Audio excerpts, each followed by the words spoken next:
Welcome back, everyone, and hello to day 2 of the 2024 ResearchCon. My name is Chyann Holt. I am the pediatric respiratory therapist and program coordinator at Dell Children's Medical Center in Austin, Texas, and one of your co-chairs for this year's ResearchCon.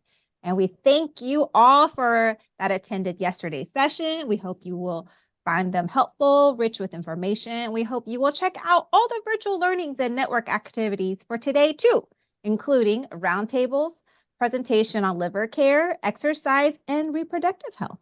So Chyann, what are STEM sessions you're looking forward to today? I'm really looking forward to our roundtables today. We have several great topics to discuss, like pain management and life without modulators. I'm also looking forward to sharing my personal experience with the CFTR model and the importance of individualized care coming up in the keynote. So definitely check out the schedule and find out what piqued your interest. I would like to add my welcome to day 2 of ResearchCon.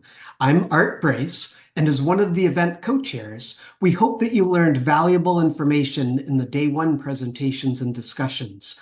And there's even more in store for day 2, as we focus on where the CF community is headed, with presentations and discussions on wide-ranging topics. I'm particularly interested in the discussion on some changes that we face as adult patients, as we not only have to manage our CF care, but we also need to incorporate working with other medical specialties as we age. Next, Chyann will get us started with our second keynote presentation. Chyann? Hey, everybody, and thank you so much again for joining us for our day 2 presentation, where we're going, adapting CF care model to fit our evolving care needs. And I'm so excited to share the stage with Dr. Cindy, MD, Laurie Snyder, MD, and Inka. You can go to the next slide. So I just want to have a few, please keep in mind while we are doing our keynote. So keynotes and presentations are being recorded, and social lounges and roundtables are not being recorded. So this presentation will be recorded for you to go back and view later. But just keep that in mind when you're picking which sessions you want to go to. Speakers cannot answer questions on individual diagnosis or treatment plans. And please use the information you learn throughout the event to have conversations with your care team. And if you have any issues or technology problems, please visit the help desk. And we have an event conduct guide, and I'm sure you can find all of this in reception. And if you need staff support at any time or to report an event conduct code violation, please visit the help desk. And you can move on to the next slide. So yes, like I said, my name is Chyann Holt, and I'm one of your co-chairs for ResearchCon this year. I am a 24-year-old CF patient, and I graduated from the University of Georgia, go Dogs, and I currently work as a molecular technician in a microbiology lab at Augusta University Medical Center, which is called Wellstar MCG now. You can go to the next slide. So my CF journey begins at the age of 2 when I was diagnosed. I have 2 copies of Delta F508, and though that is a current, I'm currently eligible for modulator therapies, I actually cannot tolerate them. Throughout my entire life, I've had a lot more GI and liver and sinus problems and pancreatic issues than with my lungs. I've always had a really high lung function, but for me, I had to deal with more things like CF-related diabetes and liver issues and just constant like digestive and GI tract problems.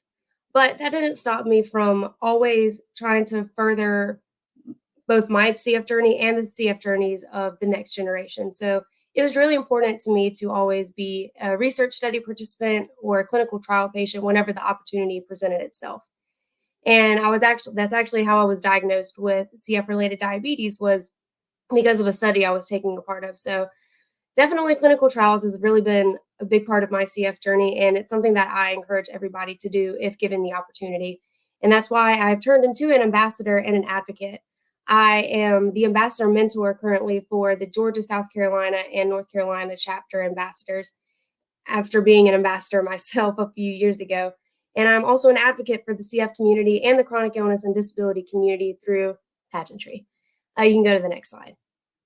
But not only do I have cystic fibrosis, I have a sister, and she also has cystic fibrosis. You can go to the next slide.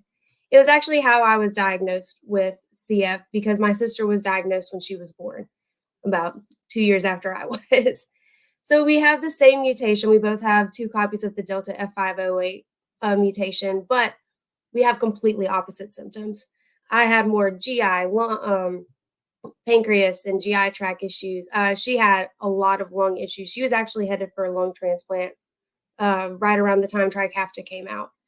And I think it's really important to note also that even though we had joint appointments, because it was a lot easier for our parents to get us there and bring us there at the same time, and it helped a lot with our personal treatments to hold each other accountable, it's really important to make sure that even if you're a clinician and you have siblings who have joint appointments, it's really important to give them individualized care.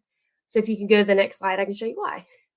So this is a little bit of a snapshot, little sports demographic, if you will, of a comparison of my sister and I's CF journeys. So I'm not going to go through all of these points, but you can see right around 2019, kind of coincidentally for both of us, that was when my sister started taking Trikafta, and I was about a year into college at that point. I had been, perfectly healthy by CF standards all through my elementary, middle, and high school career when I was on the pediatric care team. Only ever having to be hospitalized for my lung function once. I had PFTs regularly over 100. And my sister, on the other hand, was plummeting. Like I said, one of the scariest times was she actually had a mini stroke during one of her hospitalizations.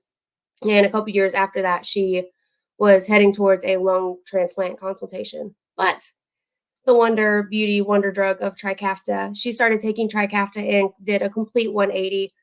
She actually went 2 years without being hospitalized for the first time in like 10 years, and has been really healthy since then.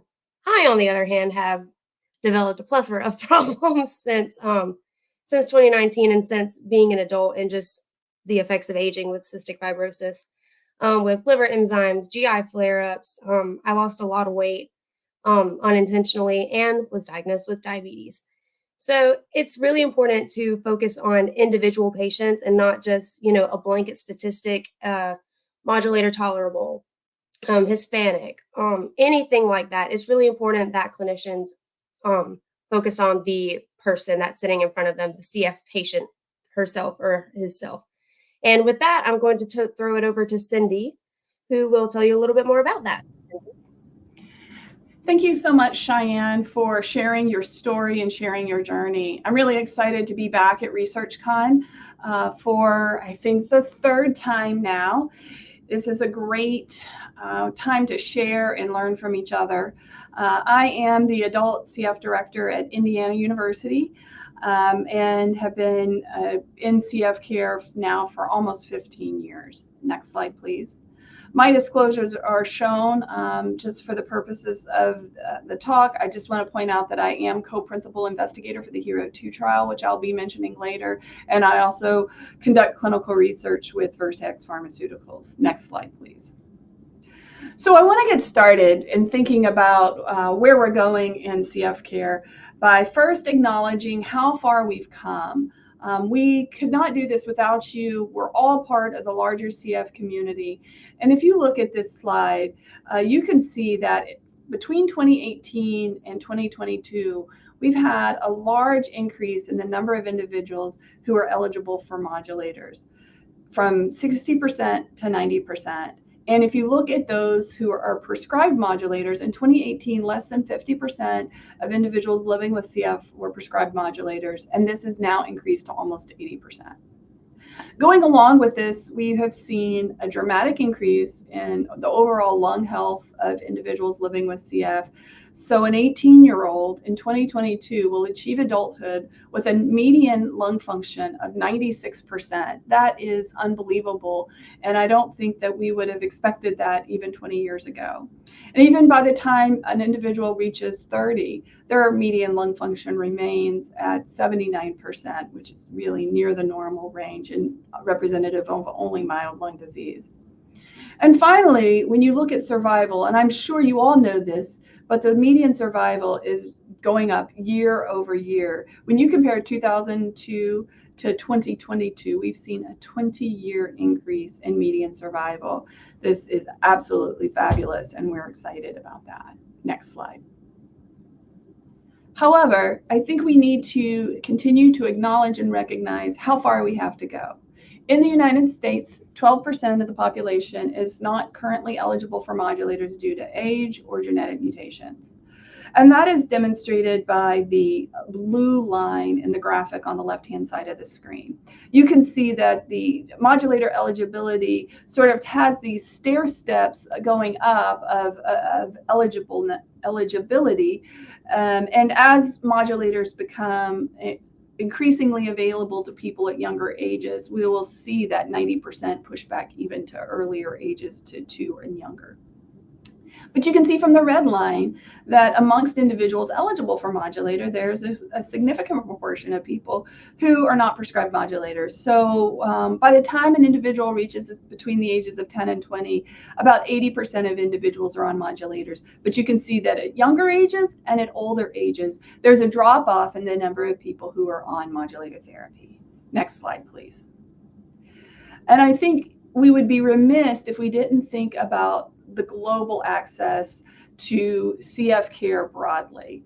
Jonathan Guo from the United Kingdom has really published a lot of outstanding research on this area. And this publication cited here was just published within the past month. So if you look globally at the number of patients estimated to be living with cystic fibrosis, it's over 188,000 individuals. Of these, only about 60% are diagnosed and 27% are treated with modulators. Next slide, please. However, when you break this down and you remove the high-income countries from Europe, the United States, Canada, Israel, and Australia, the rest of the world and the low and middle income countries really have very poor access to healthcare in general and modulators more specifically. It is estimated that fewer than a third of individuals living with CF in low and middle income countries have actually been diagnosed with CF. And you can see that less than 1,000 individuals outside of the high income countries currently have access to modulator therapies. Next slide, please. It is notable that we actually have a fortunate problem of having an aging population with CF, but that leads to a lot of unknowns. The graphic shows a projection of the balance between pediatric and adult patients with cystic fibrosis. In 2014, that marked the first year there were more adults with cystic fibrosis than there were children. When the CF Foundation has modeled this out to 2040, it's estimated that over 70% of the population living with cystic fibrosis will be adults over the age of 18, and we will continue to see people living longer and healthier lives. But what we don't know is what new health issues may arise with age. We certainly know that people living with CF have a higher risk for colon cancer, but are there other cancers that we need to be more aware of? Are there going to be cardiovascular disease risks that we are unaware of right now? Could exposure to medications like tobramycin increase the risk of kidney disease and hearing loss in age? Or the bone and metabolic disease lead to frailty with aging? And I think those are all the things that we know we can partner together with our community and the Cystic Fibrosis Foundation to find out over the coming years. Next slide, please.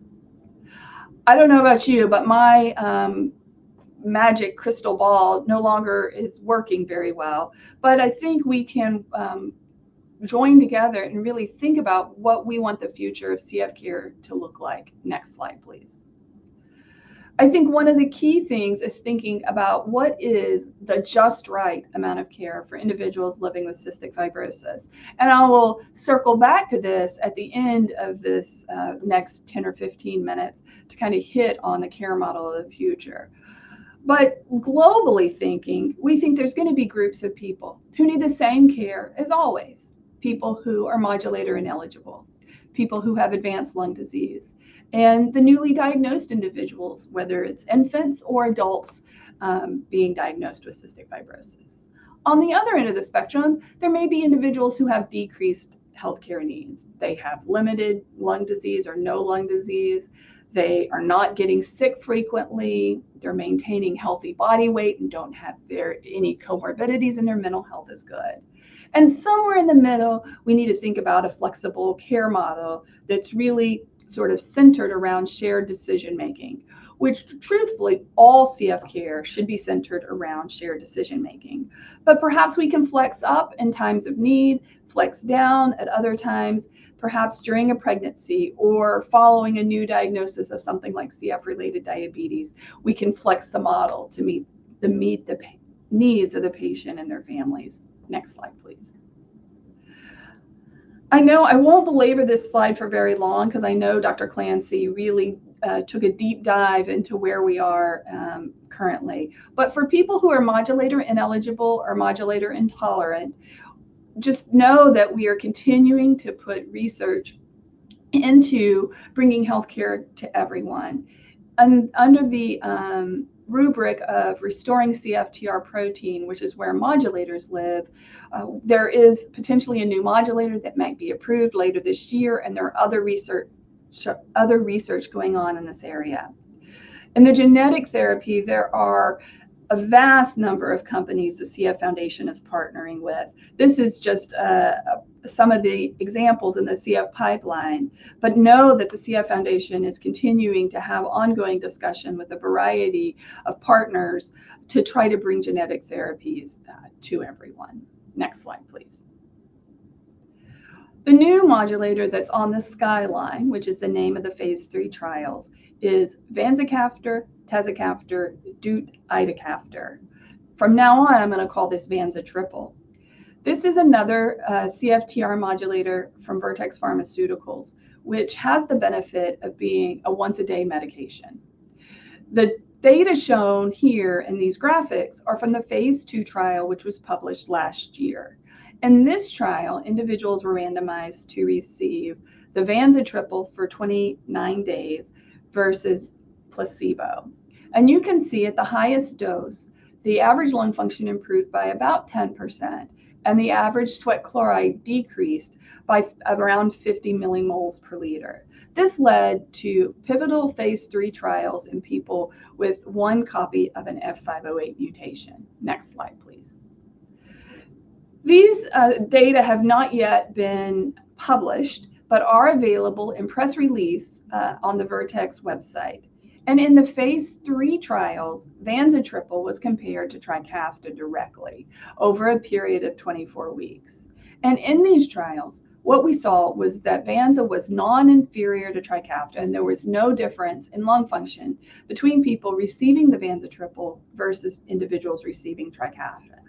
But what we did see when you compare Vanza to Trikafta was that there was a larger drop in sweat chloride in people receiving Vanza.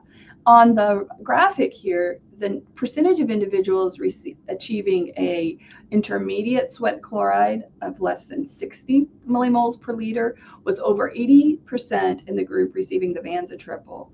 And the number of individuals who achieved a normal sweat chloride was almost a third on the Vanza triple. So this is really exciting, and this data will be presented to the FDA for hope of approval later this year. And there were no new side effects data that was concerning in this trial. Next slide, please. Outside of the new therapies potentially on the horizon, what people really want to know is not just how often and what's the just right amount of care they need from their doctors. It's what is the just right amount of care they need at home. How much daily care is enough? And I'm sure many of you are already well aware of the SIMPLIFY trial, which randomized individuals to either stop or continue Dornase alpha or hypertonic saline. Over a short period of 6 weeks, there was no difference in lung function amongst people who stopped or continued either of these therapies. But it should be noted that the population included in this trial had a baseline lung function of over 95% protected. So this was a very healthy population, and it was short term. So what we really need is information about longer term decreases in use of these daily therapies. Next slide, please. What we know from looking at the CF patient registry is that prescriptions for these therapies are starting to go down across. If you look across all of the chronic daily therapies, you can see that that slope of that line is down. People are stopping Dornase alpha and hypertonic saline. They're stopping their inhaled antibiotics, and they're stopping azithromycin. We will be able to use information from the registry and clinical trials, hopefully to be able to provide information about what the outcomes are on lung function. Next slide, please. This brings me to the HERO-2 study, which stands for the Home Reported Outcomes 2 study, which I co-led with Dr. Clement Wren. And part of our, what we're trying to learn is, are there consequences of stopping chronic daily therapies? These individuals were all enrolled at home. There were over 800 individuals who signed informed consent for this study and were followed for 12 months and asked to report what treatments they were doing, as well as what their symptoms were. At study entry, 40% of people reported stopping at least one therapy. And you can see from the table, the most commonly discontinued therapy was airway clearance, which people with CF have long identified as a high burden treatment. But it's really notable that more than a quarter had stopped 2 or more therapies. So we will combine the information that the individuals provided us with data from the CF patient registry, where we will extract data about lung function and pulmonary exacerbation rates. We anticipate having data to present on the outcomes on lung function and pulmonary exacerbation at this year's North American meeting. What I can tell you now is that the people who did decide to stop therapies had better lung function at baseline and were less likely to have had an exacerbation in the preceding year. Next slide, please. And there are myriad ways that we are continuing to learn in the era of Trikafta and modulators that really take into the effects of modulators on the whole health of the patient with cystic fibrosis. Mayflowers and Hope CF are looking at the effects of pregnancy in the setting of Mayflowers, or parenthood more broadly in Hope CF, which would include both mothers and fathers, people who become parents through adoption or fostering, or even step parents would be included in Hope CF. So we're going to be looking at the effects of pregnancy and parenthood on outcomes in cystic fibrosis. Promise and Begin for younger children are looking at the longer term real world efficacy for Trikafta across a broad range of areas. Strong CF is looking at strength, muscle, and bone related outcomes in individuals with CF. And finally, and importantly, the Prime Mental Health Working Group has been engaged by the Cystic Fibrosis Foundation to develop research into the mental health effects of CFTR modulator therapies. Next slide, please. And we're at a time where we can start to think about the evolution of the CF care model. The current CF care model has served us well. The quality improvement initiatives, the wraparound care of individuals with cystic fibrosis that's recommended the 4 visits, 4 cultures, and a minimum of 2 lung function tests per year has really provided excellent outcomes across the CF community. But now we need to think about, is this the right care model for 2024? And we'll be adapting to the just right amount of care across the CF lifespan. Next slide, please. So I'm showing a draft here, and everybody wanted to make sure I said this is a draft, which is hot off the presses of, as of last week, thinking about the care model of the future in cystic fibrosis. And this graphic, which is subject to change based upon the feedback that we get, will be looking at what should the care model include, who are the team members that should be included in your care team, and what frequency should care be provided. So the core team really stays largely the same, but it brings in pharmacists, it brings in mental health counselors, We have essential consultants who are our partners in care, and I want to highlight that primary care physicians are should be part of our partners. And then on the other side of the equation, we have referrals with trusted and trained healthcare providers. In addition, there are some thoughts about what should the care model look like, how frequently visits should occur, and these may change and be flexible across the lifespan and adapt to a medical condition. In infancy, children continue to need to be seen very frequently, and as well as in early childhood. But once you kind of reach that older childhood and adolescent stage, care may be able to be adapted to every 6 months if stable, but continuing to collect frequent cultures and frequent lung function tests. Next slide, please. So this brings me to this QR code and these position papers. The CF Foundation really seeks your input, and I would invite you to download these position papers and complete the Survey Monkey to provide your thoughts on what you think the care model of the future should look like.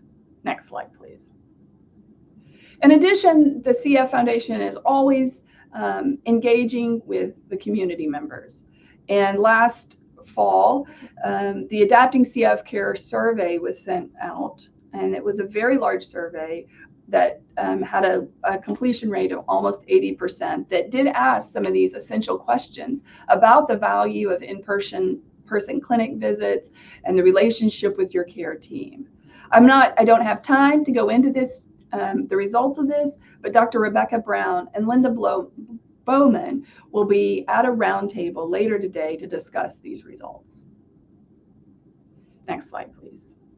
And finally, I know you've seen this slide before, but again, valuing the input of all the members of our team, I would invite you to consider joining Community Voice so that you can shape the future of both CF care and research.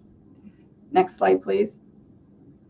And with that, I'm going to hand over to Dr. Laurie Snyder, my colleague at Duke University, who's going to be talking about lung transplant and cystic fibrosis. Thanks so much, Cindy. That was a great talk. I always learn a little bit every time I join these calls. So thank you really to the ResearchCon organizers for inviting me to speak about a topic that's near and dear to my heart, which is lung transplant. I'm a lung transplant pulmonologist at Duke. I do have some disclosures here. I have funding through the CF as well as the NIH for transplant-related research, and I do serve on the advisory board for TransMedics, and I'm going to discuss their device here. So let's talk about lung transplant. Well, if you look at the CF Foundation patient registry, I think one thing that really jumps up about reported transplants is that between the dates of 2017 and 2021, there was a remarkable drop-off, and that really corresponded with the start of the highly effective modulator therapy. But you can still see across transplants reported in 2022, lung still dominates those. And so as a lung pulmonologist, I'm going to really focus most of this conversation on lung transplants. So this is a graph from our Scientific Registry of Transplant Recipients. And you can see in pink there is the cystic patients that were transplanted for cystic fibrosis. And it remains fairly low compared to some of the other diseases here. You can put that pink, you can just appreciate that it drops off right there in 2019. And you can see the numbers that we have reported on the international databases really match what the Cystic Fibrosis Foundation patient registry showed as well. So we've really in transplant seen a surge in research and technology. I've been doing this for almost 20 years. I've really not seen anything that, like what we've seen in the last couple of years. So we've increased the number of both the candidates and the centers and really formed important partnerships with organizations like the CFF. So I'm going to talk about two different kind of areas that I've really seen an explosion of research in transplant. And the first one is ex vivo lung perfusion. So ex vivo meaning outside of the body, and it's lung perfusion. So it's taking a donor, potential donor lung and putting it on a device. It's kind of like a dialysis machine almost. It will ventilate that lung and it'll perfuse that lung. The machine on the left was the first one that kind of came out that was commercially available. And you can see that little bubble there on the left was where the lung would go on. The one on the right is the TransMedics device. And this is actually was the first one that really become portable. It's the only one that's portable. And it allowed us to take this to the donor hospital and really have minimal time where the organ was not being perfused and ventilated. And this has really allowed us to take lungs now from all 50 states. The next slide here is to warn you all. I'm going to show on the following slide an image of human lungs. These were lungs that were not used in transplant. They were part of research as we were starting to understand and use this technology. So if this was disturbing, look away. I'll tell you when to look back, okay? I'm going to the next slide now. So on the left here, you can see a tube kind of going into the lungs here. This is actually like a ventilator, really. It's making the lungs expand and deflate. And then the reddish tubes off back is actually being perfused by blood. And this is in a research situation. If you want to see this actually move up and down, it's on YouTube. Just put in ex vivo lung perfusion, and I took a snapshot of that video. On the right here is a close-up of the lungs, and you can see these tubes coming out. These are going to the pulmonary artery and veins, and it's actually an acellular solution, this one, so it's not blood, it's just like an acellular solution that's being used. And this has really allowed us to preserve lungs for much longer outside of the body. The other area that's exploding now, if you want to look back now, I'm off the human lungs, and just a schematic here of the Paragonix device. So we used to put lungs, just really inflate them, clamp them, and put them in a sterile bag and put them on ice and transport them in coolers. It was very low tech. And this company came along and said, well, if you actually suspend these and you have them on a stable pressure, so they're slightly inflated but not overinflated, and you keep them at this ideal temperature, and we can track this now on our smartphones minute to minute, exactly the pressure and temperature of these lungs. They've really shown some nice, able to preserve them for much longer, and again allowing us to take organs from farther distances from the donor hospital to the transplant center. So I'm going to switch gears now. That was all about kind of what's happening, the explosion of devices happening around the time of transplant, and really the pathology. And the reason for some of those devices is both because it allows us to take more donors, a little more time to prepare their recipients, and it also allows us to, we think the lungs work better immediately after when they go on, when they've been perfused in these ways. And we're still understanding how to measure that graft function. So what about after lung transplant? Well, I want to show this slide again from our scientific registry of transplant recipients. And here in the pink here, you can see the patients who were transplanted for cystic fibrosis. On the y-axis is the percent survival. They're hard graphs to see, but we do see a pretty steady decline in survival after transplant. But really the patients that fare the best in terms of survival are patients with cystic fibrosis. And that's been well known. It's been documented over many years. And really, if you look at, 5-year survival here, you're looking at about 70% 5-year survival. And this was data reported through 2022. So it was actually people that were transplanted back in as far back as 2017. So why do people die after lung transplant? And this is data collected from the International Society of Heart and Lung Transplant, and their most recent data is from 2019. But you can see here, after 5 and up to even over 10 years, this box here is around OB or BOS. This is chronic rejection. And here again, graft failure is basically combining these two make the most leading cause of graft failure after transplant when you get beyond that early postoperative period. So talking about chronic rejection after lung transplant, well, it's a clinical syndrome that's defined exclusively by airflow obstruction. So you take your 2 best FEV1s, a pulmonary function test measurement, put that on the denominator, it's the average, and then take whatever your current FEV1 is, and that forms a ratio. And when this drops below 80% and stays below 80%, it's considered the patient to have chronic rejection. It is associated with the worst quality of life and survival once chronic rejection starts. In the last 10 years or so, we've realized there's multiple different types of this. So, everyone drops below 80% to be defined by chronic rejection. There's different phenotypes. The most common being bronchiolitis obliterans. I'll show you a picture on the next slide about what that looks like. And then there's also what's called restrictive allograft syndrome. It's the next most common type. So what does this look under microscope? Well, I think you can appreciate here, it's a beautiful section of lungs where this nice lacy pattern of alveoli, oxygen and carbon dioxide are exchanging really well here. But instead of having nice open air tube here, your bronchus, it's being basically obliterated by this fibrous, dense fibrous tissue. And this is what's causing that FEV1 to drop.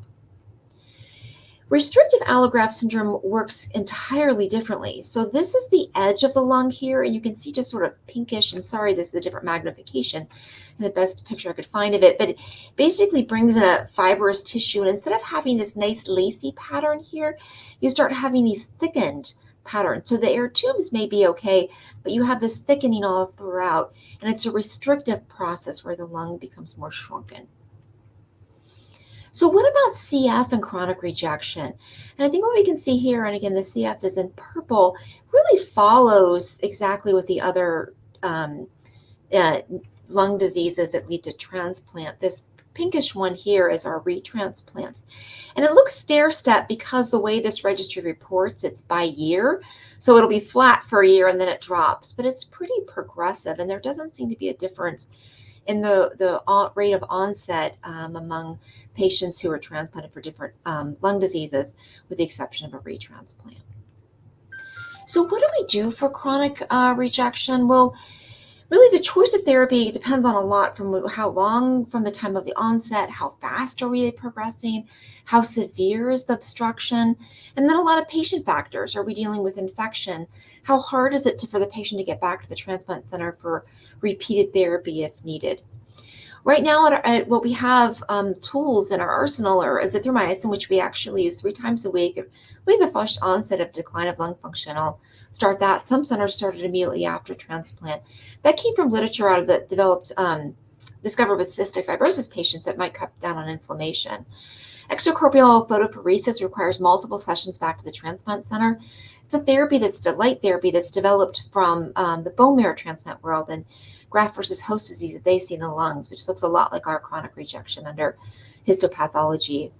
Alemtuzumab is anti-CD52 antibody. It's a very intense immunosuppression, so it sort of wipes out your peripheral T cells for a prolonged period of time. At Duke, we tend to use anti-thymocyte agents or anti-lymphocyte agents. This offers, somewhere between 1 to 3 months of a decrease in the T cells predominantly, but also has effect on B and cells and antigen-presenting cells. Montelukast is used commonly in Europe. It's not as widespread here in the United States. It comes again from the bone marrow transplant world where they found it effective.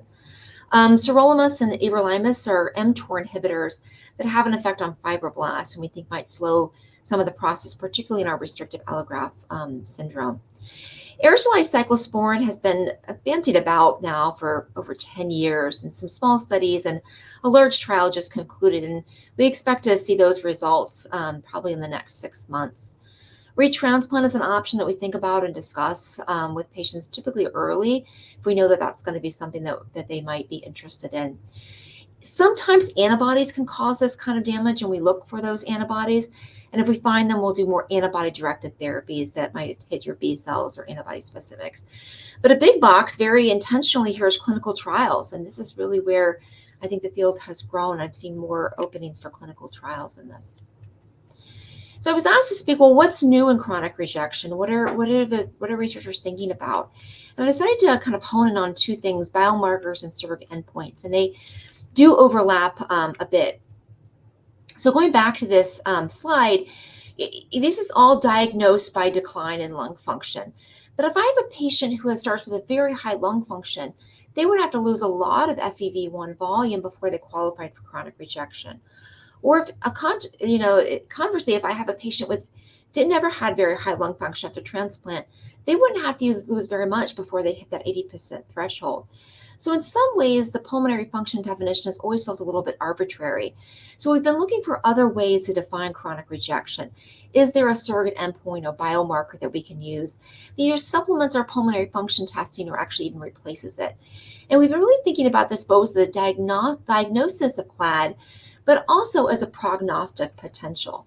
And I want to talk a little bit about radiographic assessments, and this really has changed my practice in the last few years.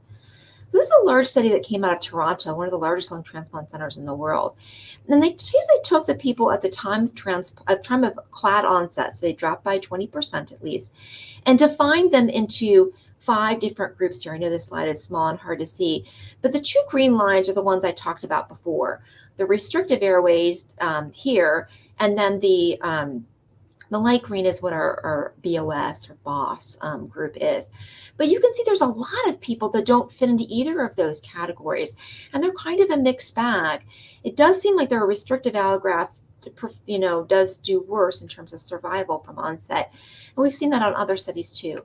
But they took a neat approach. They basically threw the PFTs out and said, once you hit 80% drop or more, forget what the PFTs show. Just look at the CT scan.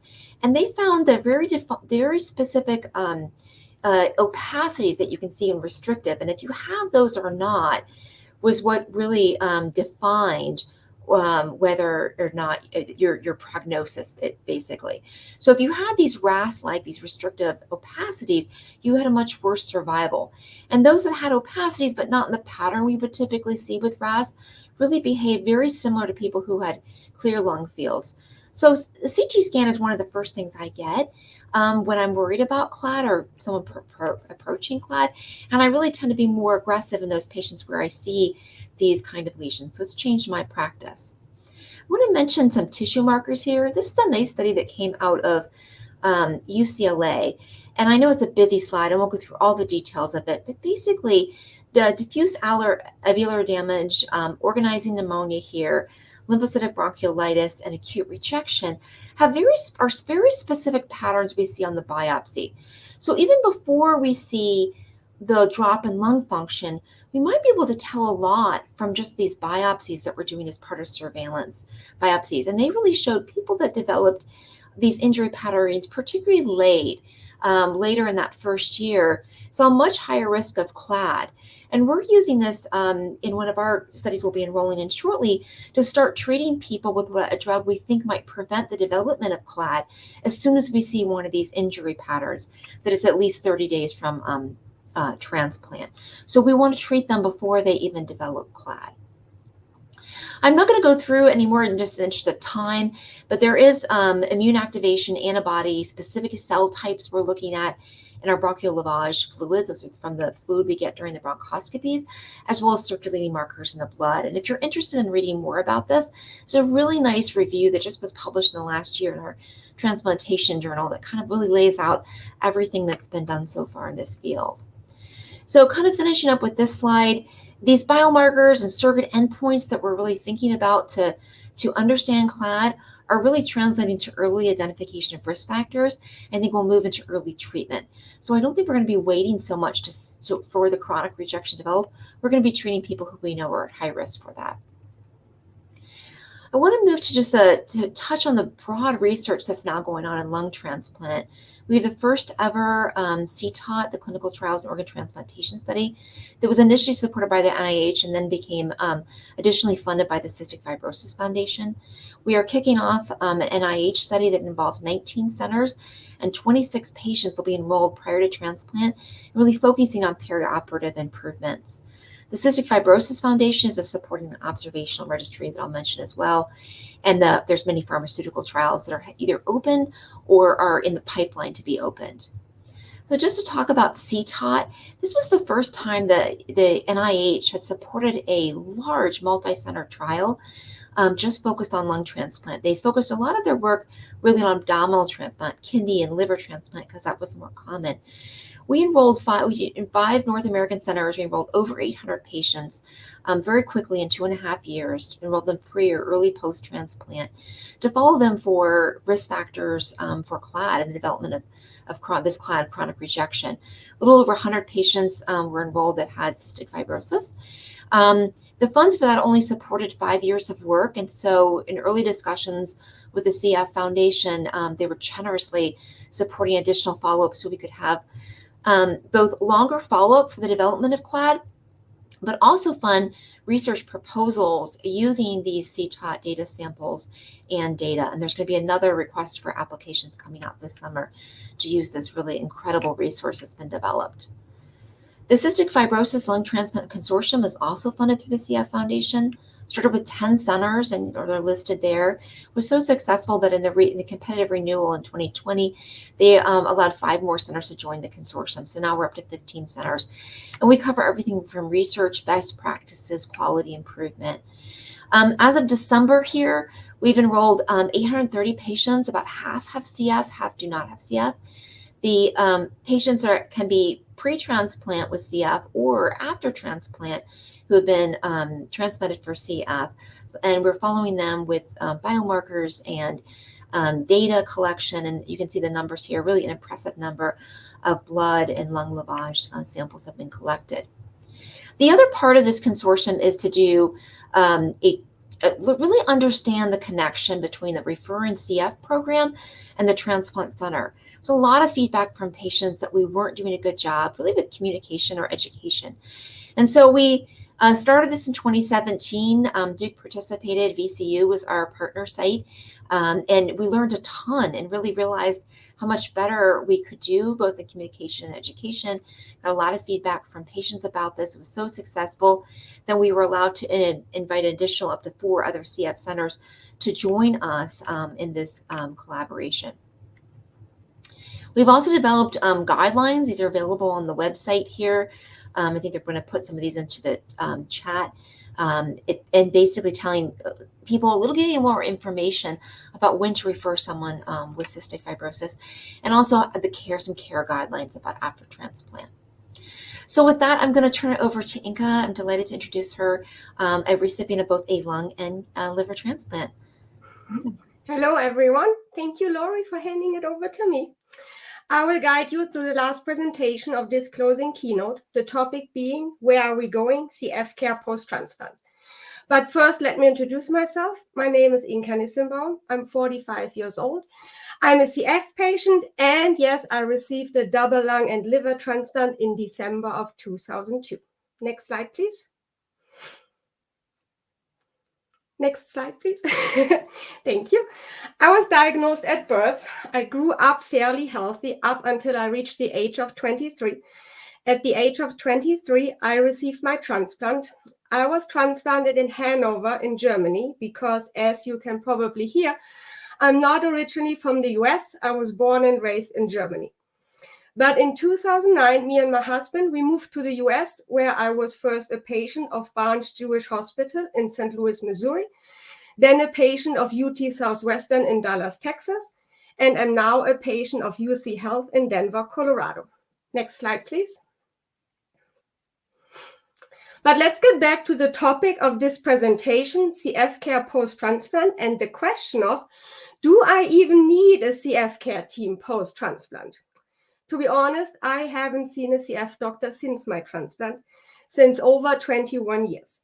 One of the reasons being, shortly after I was transplanted, I moved to Vienna, Austria, and therefore left the long-established bonds I had with my CF care team back in Germany behind. And somehow it never occurred to me to re-establish care here in the United States. Then, in some cases, establishing CF care might also be a question of availability. Not everyone lives close to a CF care center. That's why, as Cindy mentioned already before, telehealth options will hopefully become more available. Only after I got in contact with the CF Foundation, I actually learned that there is a shared care model for CF patients post-transplant in place. A model with a clear delineation of the responsibilities for the CF care team and the transplant care team. Let me tell you a little bit more about that. Next slide, please. Within the shared care model, the responsibilities of the CF care team are all the non-pulmonary manifestations, like cancer screening, as in colon cancer, bone health, ENT, liver disease, CF-related diabetes, nutrition, as in monitoring the BMI, and other CF-related manifestations. Let me tell you, back in 2018, I wished I had already established CF care. It was a beautiful Saturday morning. Me and my family decided to go to a breakfast restaurant where I ordered a huge bowl of quinoa. I wanted to be healthy for once. 10 hours later, I was on my way to the ER with a bowel obstruction. My transplant team took care of me. They consulted with the GI doctors, but none of them had any idea where my obstruction had come from. Only after a CF doctor was consulted, I learned that the intake of high fiber food can actually cause obstructions for CF patients. If I would have only had already established CF care. Next slide, please. But let's get back to the other portion of the shared health system, the responsibility of the transplant care team, which are all the pulmonary manifestations. Like immune suppressive medication, cancer screening, my transplant team is adamant that I do yearly skin cancer checks, lung function, clot, and infections. For everyone who would like to see a more detailed post-lung transplant care checklist, please find the link to that checklist in our chat. What you see in my presentation is only a small portion of it. But of course, no shared care model will work with its main component of, next slide please, effective communication between the two care teams and the patient. It is not only the responsibility of our doctors to make this model work and make our life healthier and brighter. It is also our responsibility as the patient to help communication come along. As I'm now growing older with CF, have regular colon cancer screenings, worry about my bone health, my eventual hearing loss, and kidney functions, even I realize that implementing CF care into my overall care is adamant. Next slide, please. Because my transplant care team will make sure I will keep breathing, but my CF care team will make sure I will be able to grow old. Next slide, please. To a future where CF care and transplant care go hand in hand for better care, better health, and more years to live. Last slide, please. Thank you very much for attending ResearchCon's closing keynote. We have an exciting agenda ahead of us today.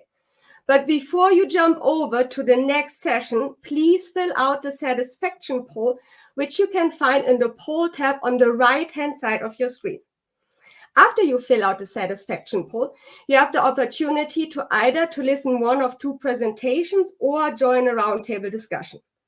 Stay in the stage tab to listen to one of the presentations, one about complexities of CF liver disease, the other one about exercise and nutrition recommendations and challenges. Or jump over and click on the Sessions tab to join the roundtable discussion on Life Without Modulators. We hope you enjoy the remainder of ResearchCon 2024. Stay healthy and goodbye.